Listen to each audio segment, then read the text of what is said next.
ECSI fans, you want to revolutionize your sports investing habits? Allow me to tell you about WagerWire. WagerWire is an app that helps you become a superior bettor by allowing you to sync all your sports books and track all your bets in one place. See your current action, your betting history, and stats. You could also sign up for sports books and collect bonus offers. Follow them at WagerWire on X, as it's the best account on the platform. Head to App Store or Play Store now and search WagerWire and download the app.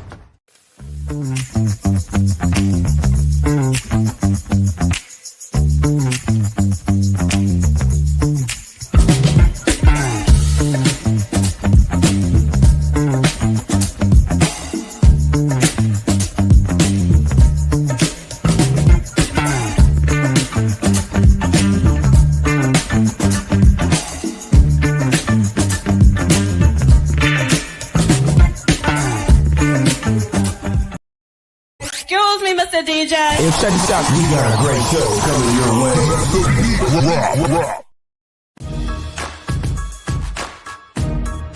From the ECSI Sports Studios, it's the Midday Market Report with Jeff Dawson.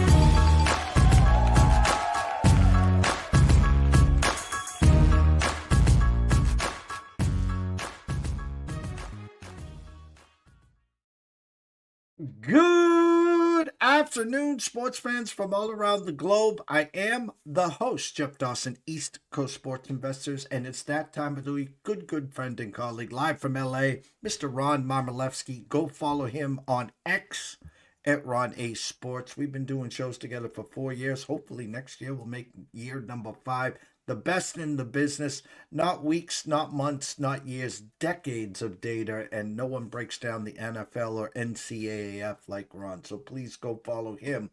And the funny thing about it is if you ask a question, Ron actually replies. He's one of the good guys. So get on board there. First and foremost, a shout out to my proud sponsors and partnerships. It's WagerWire. Head on over to Google Play. Download the app. It is free. Travis, Zach, Guy, myself, Amber, Holly, Carol, Bucks, Matthew, Allen.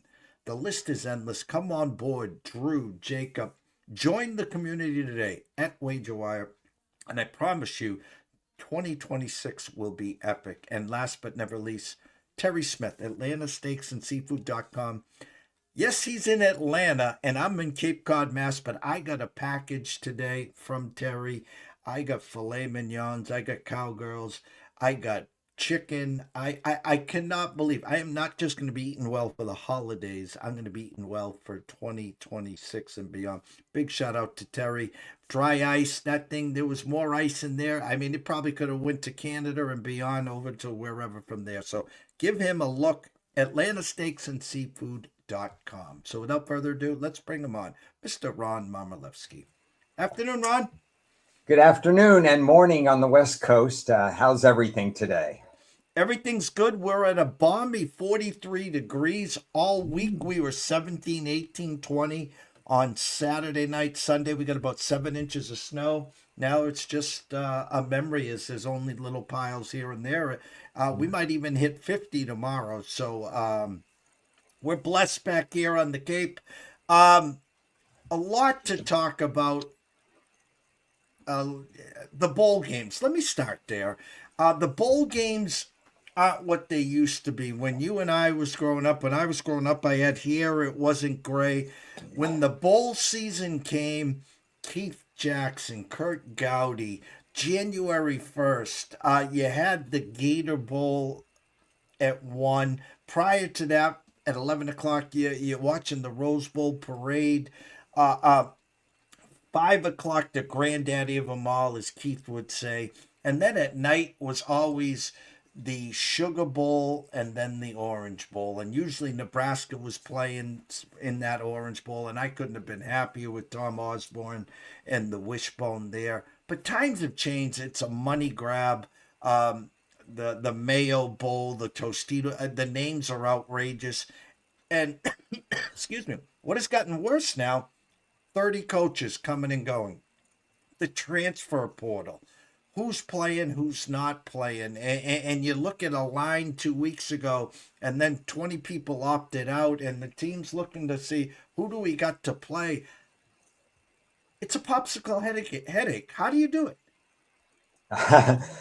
24/7. If you're really serious about handicapping, you really can't be gone from your phone or gone from your computer. And that's a tough balancing act with the holidays and with family and everything else. So you just have to pick your spots or say, okay, we'll skip a few games. And I think that's kind of the method that the general people should look at. You don't have to bet every game. You don't actually even have to watch every game. People don't even go to these games. We saw the first game, the Boise, who played in that first game, Washington and Boise. State. Yeah, there were like 35 people in the stands. It was just ridiculous to have that kind of thing just for ESPN and so on. So my advice would be to pick your spots, but then stay up to date as much as possible on those games, because you're right. Lines can move 4 to 6 points within a couple of hours based on information, whether it's an overcorrection, an accurate correction, whether it's key players or whatever. We had a player at Jacksonville State that I didn't know about because I had bet Jacksonville State. The runner warmed up, and then 20 minutes before game time was spotted in street clothes. And this guy was 127 yards away from the all-time record. He had 1,200, 1,400 rushing yards. He was running 6-7 yards per carry. And all of a sudden, he's out of the game, and nobody knows it. And at kickoff, they say, oh, by the way, he's out of the game. So there's really, if you thought it was tough before the season to get a hold of all the portal things and Washington State, every new coach is going to have 50, 60, 70 new players on their roster now. How do these teams look in July, August, and September? Now you only have minutes or hours to get ready for bowl games. And we have the final 12. The big four is getting a week off, or actually a couple weeks off, excuse me.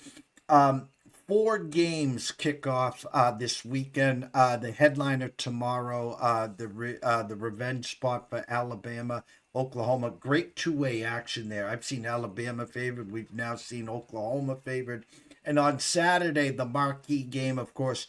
And my headline, Ron, is there a hurricane watch in Texas A&M for this weekend? And, of course, the 2 other big games, Ole Miss, 17-point favorites, and Oregon, 21, going to be probably 21 and a half. We talked backstage before we dig into Oklahoma and Alabama revenge spot there. The headliner will be Miami and Texas A&M. Why? It's a 3.5-point spread. But Matt Grissom was on earlier today. That actual opening line, Ron, was 5.5. And for me, reading the market, there's only one way that number can go. And that was where it's gone, down to 3.5. And if they wanted A&M money, it would have opened up at 2.5. And they would have got it to push it to 3.5, 4. So I'm going to start there. The coaching edge goes to Elko. But A&M was undefeated till they lost the last game to Texas. They're at home. Miami, were they going to get in? Well, they're in. They have Carson Beck, SEC, Georgia, now with Miami. What's your initial thoughts on that game? Yeah, if you just look at the paper, you take the names off the jerseys, you don't know who's coaching and so on. You can make a compelling case, I think, for Miami of Florida, because their defense with their coordinator has done such a really good job of limiting opposing teams. Miami in the past got in trouble defensively. It wasn't so much that they got in trouble defensively as much this year.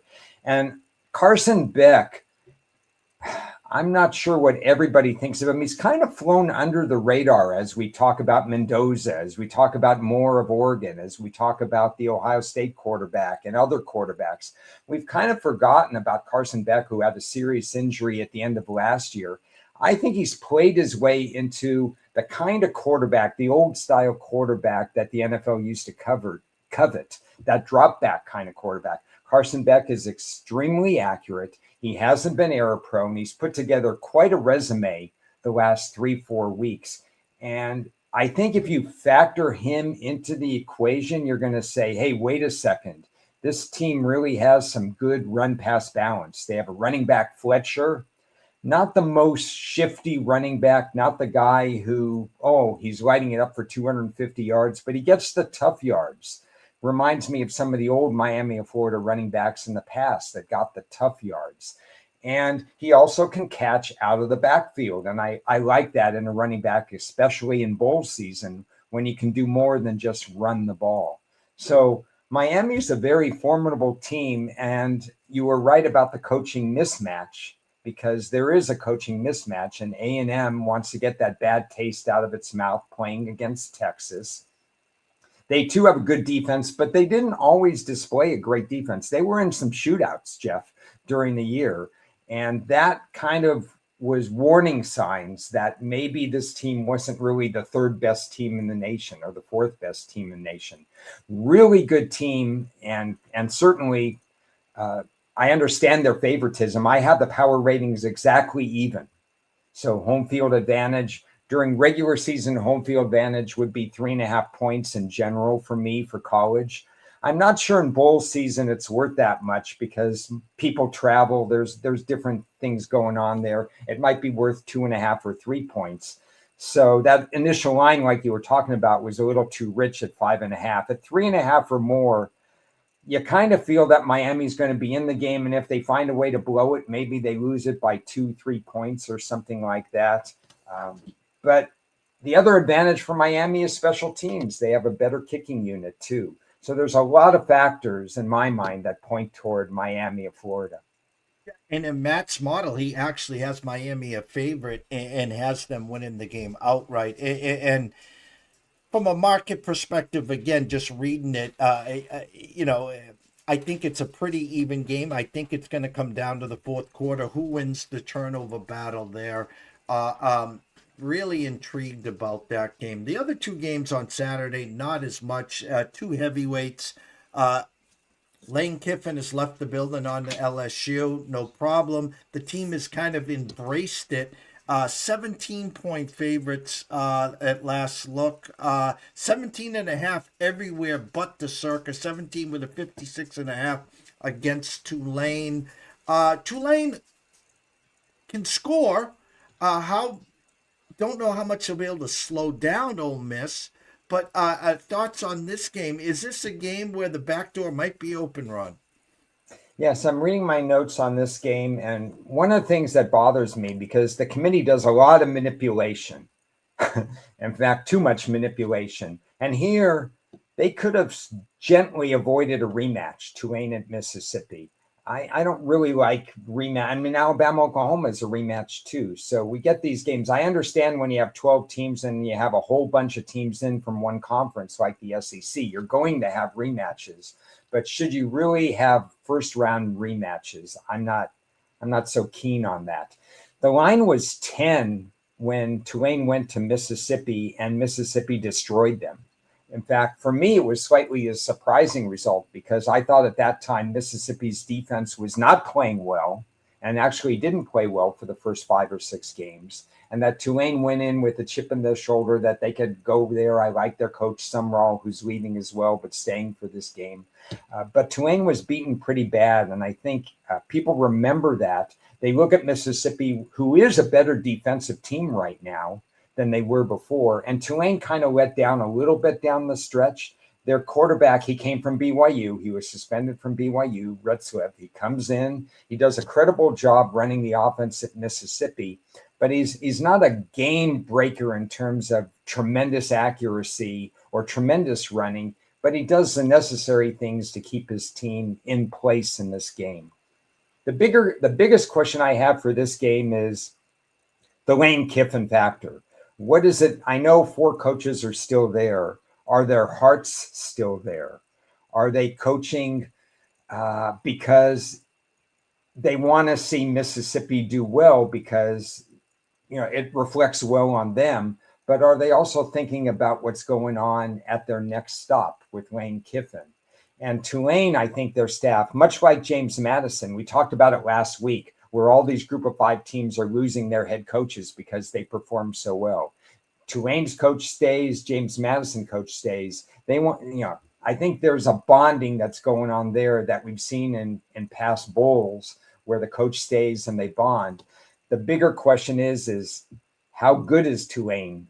At this point, they don't really match up with Tulane, but I'm not running to the window to play Mississippi because that motivation factor is so big in bowl games. Oregon, James Madison, this thing just won't stop. 21, there are some 21s and a halves. Actually, I'm lying. I don't see any. I do see a 20 and a half at FanDuel. Right now at the Circa, 21 minus 115, so he could move it to 21 and a half. 47 and a half. Now, listen, I'm not saying I'm a Ducks naysayer. I just have said all year, I don't see that flash and flare. They're good on both sides of the ball. I get that part. They did lose at home, which never happens, to Indiana earlier in the year. Here's a James Madison team that you thought was the best of all that second group there. I guess if Oregon wants to flex, here's the spot to flex, because I would assume James Madison's not going to be able to keep up offensively with Oregon. Yeah, here's another one. I'm so sad that they're playing each other because I think Oregon learned its lesson from last year. We talked about it last week. 12-0, they're eliminated, right out of the gate after their bye week. They played Ohio State. Ohio State got hot. They beat them. It was a closely contested game. I don't know if Oregon showed everything they wanted to show in the regular season because they didn't care about the regular season. Their job was to get in the playoffs and show better than last year. They're running 6.15 per carry if you correct for sacks. And I have a formula that corrects for sacks. So they're running better than last year, and they're doing it with some injuries. They've had some injuries here and there, but their offense, quarterback Moore has just exceeded everybody's expectations from what he was at UCLA to where he is now. And he may be the first quarterback chosen in the draft. So this team is firing on all cylinders. And I just wish they weren't playing James Madison, because everybody's going to say, okay, Oregon wins, let's say 37-10. They're going to say James Madison didn't belong. And I'm going to hate that conversation because James Madison on neutral ground is 4.5 points better than Duke. But I think they're actually even better than that because Duke didn't play that much defense during the year. James Madison did. They held teams to under 50% passing. I just wish it wasn't Oregon because I think big things are in store for Oregon. But personally, and according to my power numbers, the line is too high. So I may have a position on James Madison just because my numbers say I should have a position. But I think we're sleeping on Oregon just a little bit. But it brings back an earlier question that you had. Maybe if it was backstage, maybe it was here. How much do these teams need to win by 30 or 40 or make a statement, knowing that this is the first of 4 games for one of these teams if they're going to get to the promised land? They have to play in the next round, then they have to play in the semifinals, then they have to play in the finals. I don't think you want to shoot all your bullets in this game if you're winning by 10, 12, 14 points. You just want to get out and get to the next game. Tomorrow, the game, great two-way action. I've seen Alabama 1.5. Now we're seeing Oklahoma -1 with a 41. A rematch. Oklahoma went to Tuscaloosa and beat them outright. This game basically comes, in my eyes, how far Ty Simpson takes Alabama. We know they can't run the ball. We know Oklahoma has a stout, one of the top defenses in the land. They're home. Revenge spot. I'm seeing Oklahoma money coming in late, which is kind of surprising because I think this is a public revenge spot for SEC and Alabama. Initial thoughts on tomorrow's Oklahoma -1 and a 41 against Crimson Tide. Yeah, so I think the line is fairly accurate. I might have made it 1.5 or 2. It's really double revenge because Alabama was kept out of the playoffs because of the loss to Oklahoma in 2024. And then this year at home, everybody figured, they're going to extract revenge. But the -3 turnover ratio, 4 turnovers to 1, did them in a close game. So you take the turnovers out, easy to say after the fact, and then Alabama was probably the slightly better team because I agree with you. Simpson's a pretty special quarterback. In terms of my matchup analysis, I sort of still lean toward Oklahoma in this particular game. I think you saw Matier play hurt a lot during this year. He wasn't right, obviously, for the Texas game. He didn't quite get enough of a break. I think the ceiling is still there for Matier. Maybe I'm wrong because Alabama really batting the hatchets defensively. Like Mississippi, Alabama played much better run defense the second half of the season. So I think some of Alabama's defensive vulnerability is gone from the beginning of the year. So how does Oklahoma attack that? Matier plays kind of like his predecessor, Baker Mayfield at Oklahoma. I see that same kind of gunslinger action. I see that kind of will to win games. And I think Oklahoma has that ability to get to the finish line. They're at home. They have some confidence against them. Jam Miller is back for Alabama. So that's another variable that you'd say, okay, Alabama will be at a little bit more than they have full strength. They may even get a wide receiver back. So there are reasons to like Alabama, but I think Oklahoma has the better chance to get to the quarterback via the sack. And I think Oklahoma has the better kicker. So in a close game, I think that favors Oklahoma. I think Ty Simpson has to outplay Matier, which is possible. But right now, I would favor Oklahoma. Could see it either way. I mean, it's going to be a good game. That's why it's practically pick 'em. But I'm going to favor Oklahoma in this game, see what happens. And the numbers say first 1 to 23 wins. I wouldn't be shocked if it's 20-20. And as you said, Oklahoma kicks a field goal and walks off the field and wins 23-20 there or something to that effect. Going to be fascinating. Turnovers and special teams. I mean, when you have games like this between two defensive teams, that big turnover makes a difference. NFL. Not for long. I don't think you and I have seen a season like this in our 4 years of public service here. I know I could go right to the AFC. We usually start with the NFC, so I'm going to stay there because we got a big game today. Rams in Seattle. Weather will be a factor. Rain, and more rain. Wind 20, 30 mile an hour gusts. I saw Rams opened up 1.5. This is showing pick'em. Currently at circa Seattle minus 1.5 with a 42.5. I'm actually seeing some 43s across the bridge, which is kind of surprising with that weather report. No Devontae Adams, or we're assuming that Devontae's out. Puka's brother gets arrested. A lot of outside noise here, and this is a Seattle team couple weeks ago that went to LA. Darnold throws 4 picks. Seattle had 5 turnovers in all, yet they were lined up for a 60-61 yard field goal to win that game. Thoughts on tonight's battle in the NFC West, Ron? Well, we've got a chess match going on, but everybody wants that crystal ball. Tell me that Darnold didn't throw an interception, and I'll tell you that Seattle's the better team. We're going to have those questions about Darnold, not just tonight, but we're going to have those questions come the playoffs. We're going to have those questions when he has to try to seal up the number 1 seed. This is the way it goes just because of the last 2 games he played last year, the most important games when he was with Minnesota, and the most important game he's played this year when he played the Rams the first time. I see a pretty evenly matchup. I like McVay. I don't dislike the Seattle coaches. It's just that they haven't had as many years to do this as McVay has had. So I give the slight edge to McVay. The overall team outside of quarterback, I would favor Seattle.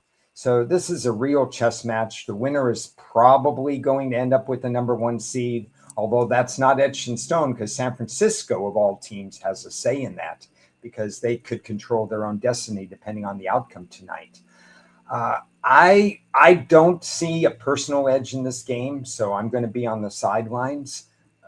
But I think if Seattle was an underdog, I could be tempted with Seattle because there are some situations that favor them if they're a dog in this. I kind of lean Seattle, but I'm not willing to pull the trigger because I really think this is one of those games that's going to hinge on Darnold's performance. Packers Bears on Saturday. Here comes the Bears. Everyone wants to jump on the Patriots and Mike Vrabel and Drake May, but it's a silhouette here in the NFC, and I've been saying it all year. First year coach Ben Johnson, second year quarterback Caleb Williams, and they just keep winning and winning and winning. And here we are now. A game most likely to decide the North. Packers, 23 points. They scored on their first 5 possessions Sunday in Denver.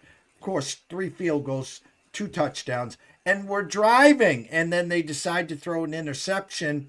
The whole game flipped that way. And then Micah gets hurt. And here's a Packers team with a Christian Watson, Micah Parsons, Jacobs. They look like the MASH unit. Yet the line opened up. Packers -3. It is now a pick'em, and I can see nothing now. All of a sudden, 'tis the season for all the love and support. We get the Bears at home right where we want them.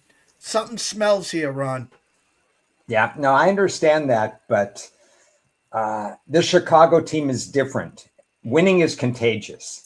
You catch on to you just believe you're going to win. Chicago probably entered this season believing they were going to lose every game based on last year's crazy 5-in-a-row weeks where they had walk-offs here, there, and everywhere.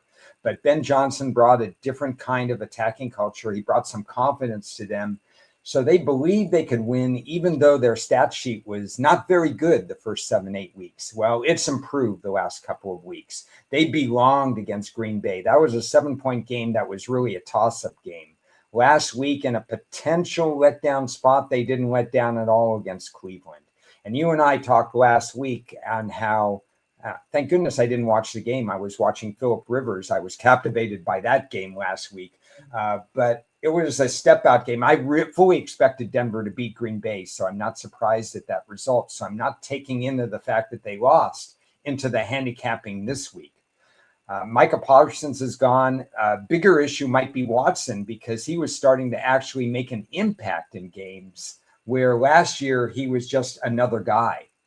They got Reed back, and I think that's very helpful. And Jordan Love is still an above-average quarterback.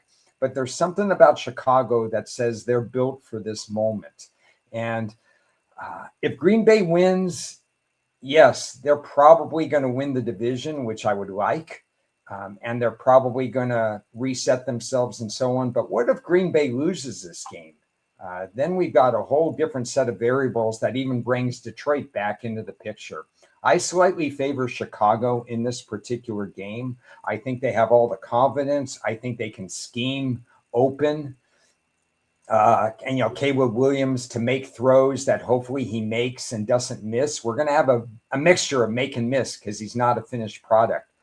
But not having Micah Parsons on the field is probably another way that they could run their offense more effectively. They've somehow kept running back Swift healthy.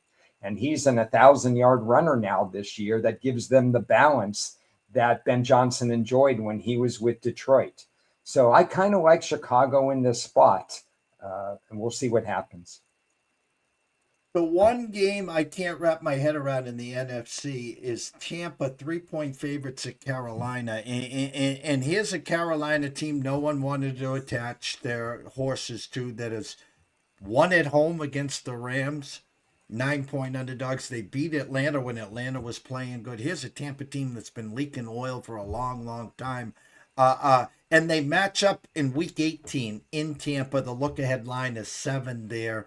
But again, if you sent me $100 to bet on Tampa, I'd send you back $200 and tell you, here, take the bride out and go play some tennis or have some fun here. What am I missing? How the hell is Tampa 3-point favorites in Carolina?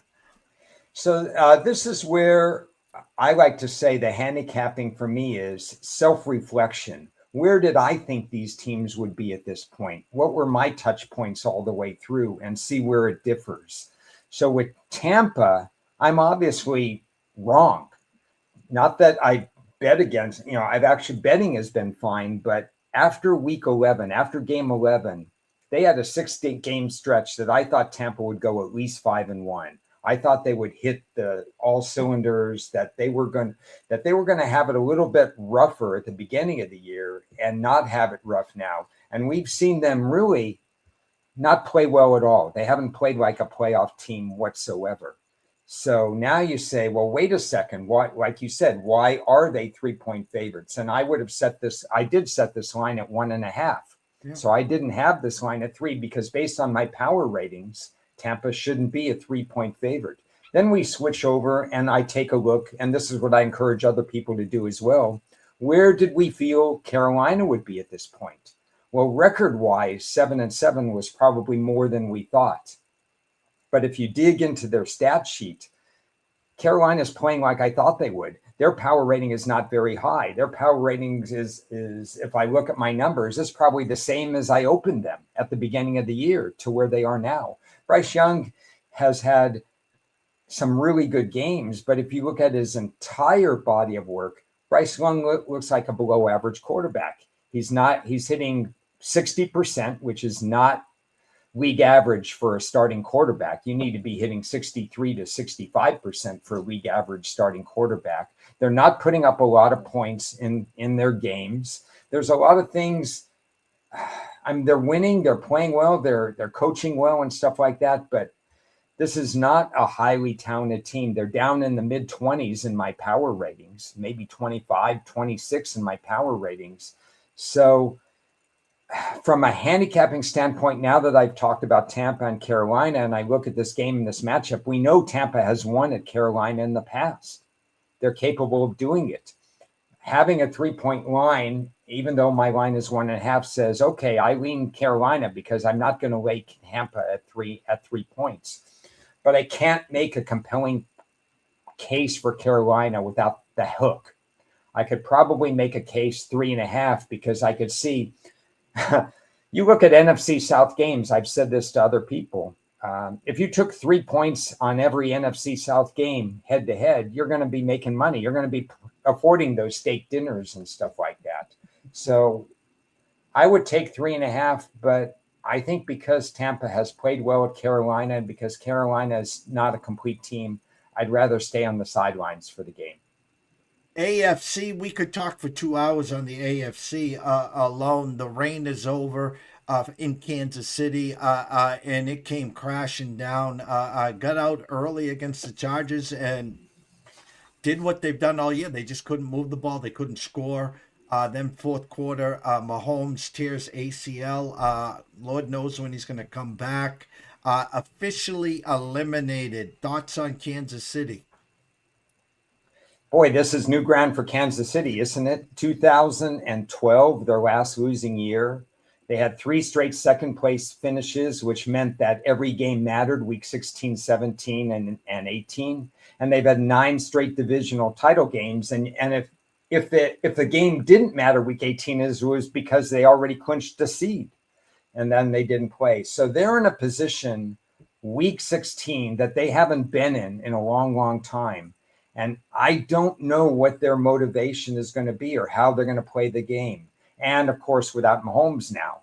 So they have Gardner Minshew, who's good in a pinch. I mean, you could say that he's going to perform effectively. He's actually a decently percentage accurate passer who, as the quarters roll on, he starts making mistakes and he starts throwing interceptions. But he gets a Tennessee team right now that's not a great team. My first inclination is that Kansas City, they have no expectations on them. They could just play willy-nilly. They could do whatever they want. That, maybe we're going to see higher scoring games because why not try trick plays? Why not just throw deep? Why not just do this and that and so on and so forth? Beyond expectations of winning or losing, that I don't know. Do they play some of their rookies? Do they sit some of their guys? Do some of their long-term guys lose interest? There's a lot going on that is not easily measured. And so a lot of people would tell you, a lot of colleagues of mine and people out there in the handicapping industry says you can't control those variables. You can't even think about those variables. But to me, it is part of my handicapping, but by no means, the most major part of my handicapping.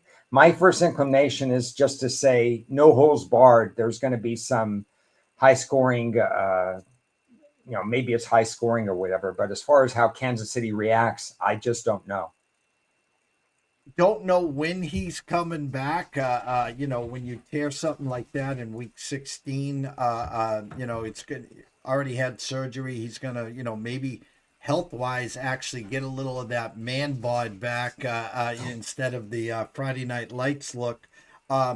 Maybe they bring someone in for insurance. I'm gonna throw a name out at you before we move on here. A guy that's had a great year, a guy that signed up to be a backup, a guy that has kept the 49ers at bay, and now Brock's back has allowed them to be where they are. How's the name Mac Jones to Kansas City next year? It's possible. I mean, you're still looking, you're hoping if you're Kansas City that whoever you have is going to sit on the sidelines. That I think Mahomes feels he's going to be ready week 1. But sure, that would be a name. If you want to toss around quarterbacks and make it a further conversation for some of these teams that are going, a lot of teams are going to need quarterbacks. They may not want to go the college route. They may want to go the quick fix route.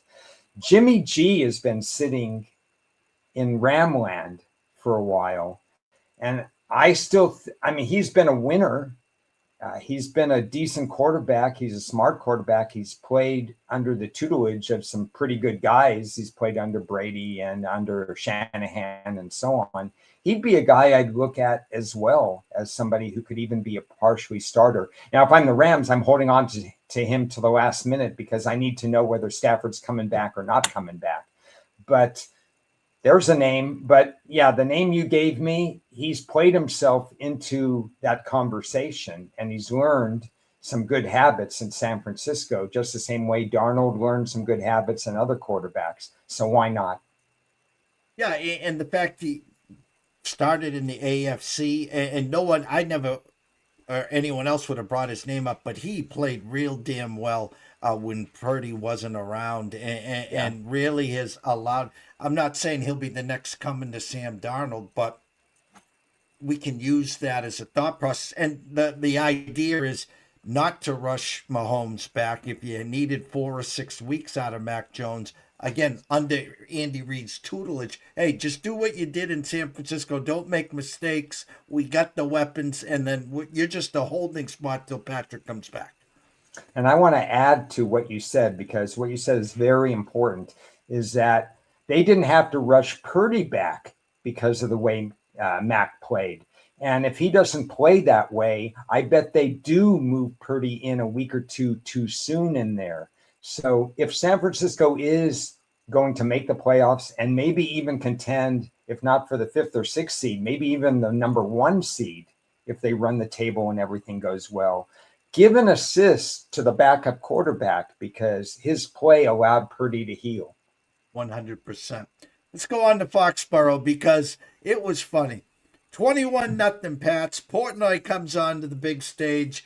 We're back. The AFC runs through New England. Get the duck boats, the parades, yada, yada, yada. And then next thing you know, 24-7, 24-14 at half, 24-21. Buffalo goes on, scores 5 straight times. Trevion Henderson has a big game, but the fact is, I think we both agreed it was a great spot for Buffalo. Hats off to Mr. Josh Allen and the Buffalo Bills. So this is a danger. There's so many good things about Mike Vrabel, but this is one of the dangers of Mike Vrabel. And that is he dares you to pass the ball because he's from Tennessee to now. He's always been, and as I said last week, and as I said a couple of days ago, he verbalized this. He flat out said this. He wants to stop the run.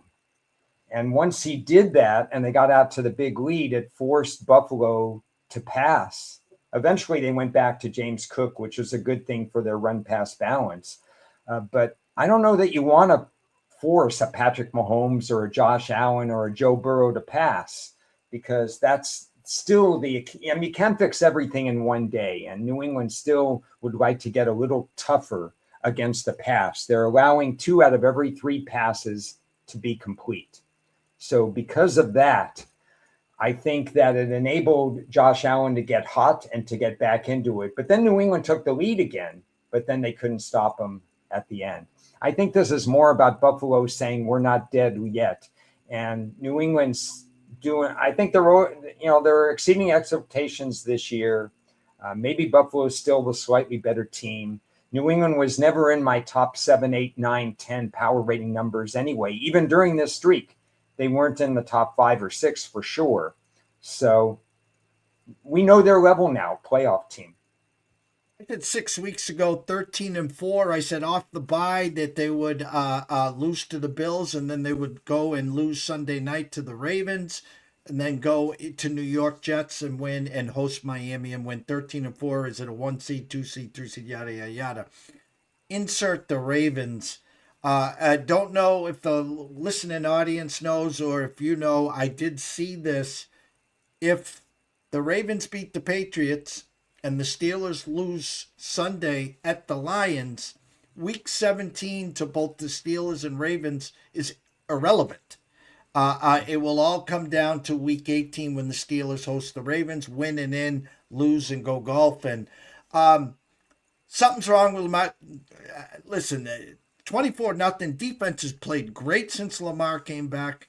I can't remember the last time Lamar covered at home. Now you got a Patriots team coming off a loss. Ravens on life support. I mean, here you are, big stage. Pats lose 2 in a row. You don't have to worry about Saturday going to Lambeau. It's meaningless. Just get ready for week 18 and Steelers. Thoughts on Ravens, Pats? Thoughts on Ravens? Thoughts on Lamar? Well, I think that's interesting what you said. So if week 17 is meaningless, I'm going to have to dig into that. So, that's a good one. Thoughts on Lamar? He still has run 117 yards total in the last 5 games. So we still haven't seen Lamar be Lamar.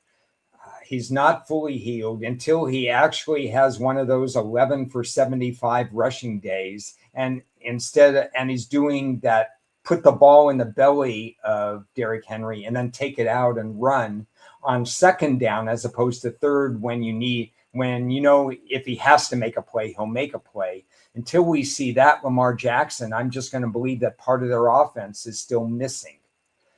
I was shocked, to be honest, that they held Burrow to nothing.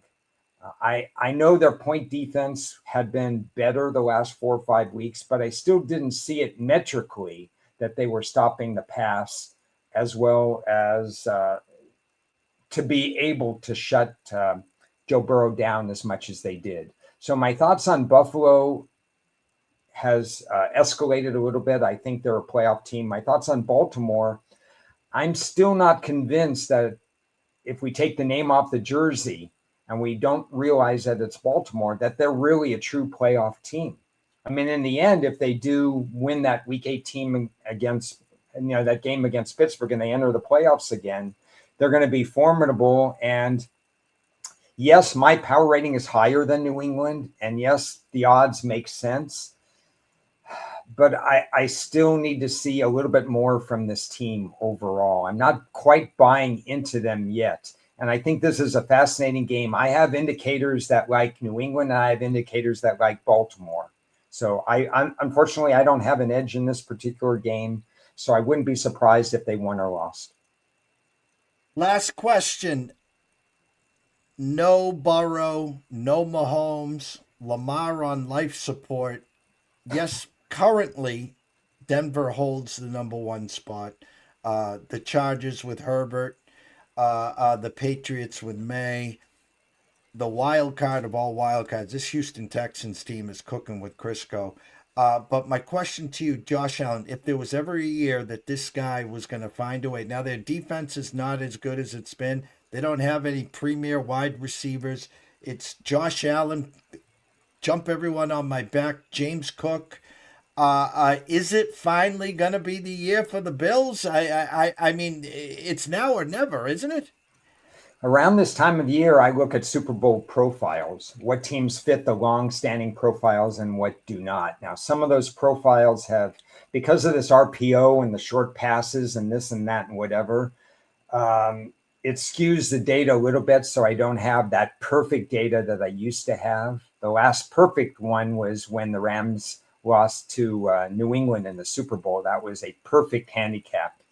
But the game has changed a little bit that way. But that being said, Buffalo fully qualifies as a Super Bowl contender. I know they can't stop the run. They allowed 247 yards or something like that to New England, and they still won the game because in crunch time, their pass defense meets the Super Bowl requirements, at least right now.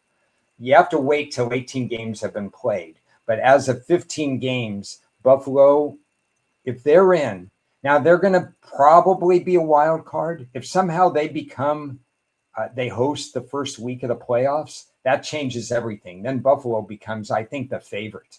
Doesn't matter if Denver's the number 1 seed. I think you would see Buffalo the favorite if they were the number 2 seed.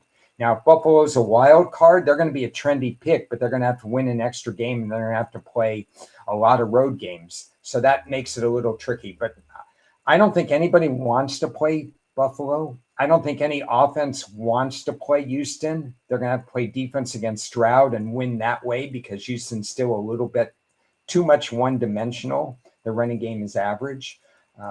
So it's going to be a crazy race, Jeff, in the AFC because we've got the teams that may sneak in like Buffalo and Baltimore, be the teams that you're going to be most worried about. Are we sweeping on Denver? I don't know. I mean, they're still not in my top 5 power ratings yet. Their stat sheet looks marvelous, but they're not winning by margin a lot of times. So something's not exactly clicking. Maybe Nix has a lower ceiling right now than some of the other quarterbacks. But if they're the number 1 seed, they're formidable too. And I honestly cannot wait for the playoffs in the NFL this year because I think it's really a fascinating year where you throw these teams into a hat and see what happens. I can't wait either. And it's going to be the NFC is just going to be a war of attrition. Who gets the 1 spot? Is it the Rams? Is it Seattle? Does the 49ers come off the pace and shock the world? AFC, again, currently got to go through Denver, which you and I both know. Good luck going into Denver in January with Sean Payton there. The Bills and Allen have been there before, and the fact that you don't have to go through Mahomes, you don't have to go through Burrow, you might not have to go through Lamar, is just like gives them that boost. And the wild card of all wild cards is this Houston team because whoever sees them coming, good luck because you're going to have to win the turnover battle. You're going to have to hope and pray you keep your quarterback up, and you're going to know the first one to 20 or even come wintertime / January, it might be first one to 17, Ron. Yeah. Oh, yeah. I mean, it's just going to be fantastic in terms of what's going on. And Denver, let's see, they play this week, they play Jacksonville. So we didn't talk about that game, but that's a compelling game because Jacksonville was not on my radar as being 10-4 at this point in the season. So hats off to the way they're playing defense. Trevor Lawrence had a great game last week, but it was against the Jets. So we're going to toss it a little bit aside, but confidence level is high there. That's going to be a highly interesting game. I wouldn't automatically say Denver wins it. By the way, 60 degrees in Denver, I heard, for Sunday. Well, there goes the warm weather team to the cold weather team. There is a trend out there that teams after beating and covering the Jets are like 1-14 ATS. That just... Yeah, and what really reminds me of that is the every other week. So, yeah, you got your cupcake with the Jets. Now reality sets in when you play a real team there. As we always wrap up this show, a nice 7.5-yard button hook completion to you and Ron's closing thoughts. Okay, well, I don't have magical closing thoughts. So let's just say I'm going back to study time. Going to get my notebook out, going to get my pen, going to get my paper.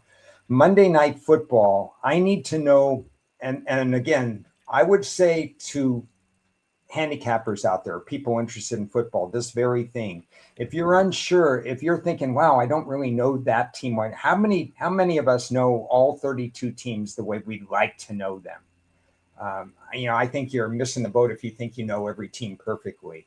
So 2 teams that I want to do study time on is clearly San Francisco and Indianapolis. And guess what? They play each other on Monday night. So I'm going to have my pen and paper and whatever, and I'm going to study San Francisco because they played a 4th place schedule and they haven't exactly looked perfect. I mean, they have 16 sacks in 14 games against a 4th place schedule. And we know that Philip Rivers is going to get the ball out really quick, and they're probably not going to add a lot of sacks there. So I'm going to study San Francisco.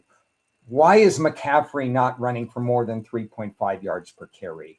What's happening with San Francisco's pass defense? What happens in this game if they can't get to the quarterback? Can they still bend but not break? I'm going to study Indianapolis. Jonathan Taylor ran 25 times for 80-something yards. Not very much because Seattle was pinching up in the defense. Now San Francisco comes into town. What does Jonathan Taylor look like with Philip Rivers at quarterback part 2? That's what I'm going to study in this particular game. And Indy rallied around their quarterback and their circumstances to play great defense last week. What do they do against a scripted Mike Shanahan team? Does the defense revert back to maybe more average stats, or does it continue to rally? Study time for me on Monday night. And I encourage people to really take notes on teams that maybe they'd like to get to know a little bit better. Shout out to Russell Saylor. Big Monday night lights for you as you host the 49ers and Mr. Philip Rivers. Andrew Luck and Peyton Manning, we know, are not walking through that door there. Anthony Richardson has been cleared, whatever that means there. My closing thought is I want the NFL GMs to take a Kodak moment here and look what Mike Vrabel, Liam Cohen, and Ben Johnson have done. Now, Vrabel had experience, had a resume, but Ben Johnson and Liam Cohen did not. Now, the retreads, sorry, Pete Carroll. A lot of people thought that was a great hire to stop the bleeding, to get some credibility back on the team till we figure out who our quarterback is. Well, it didn't work. So my closing thought to all the GMs out there, do your homework. Go find the next Ben Johnson. Go find the next Liam Cohen.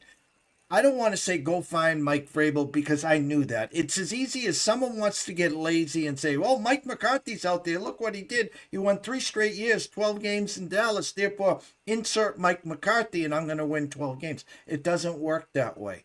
Lastly, the name Jeff Hafley, for people that don't know who he is, was the former Boston College coach.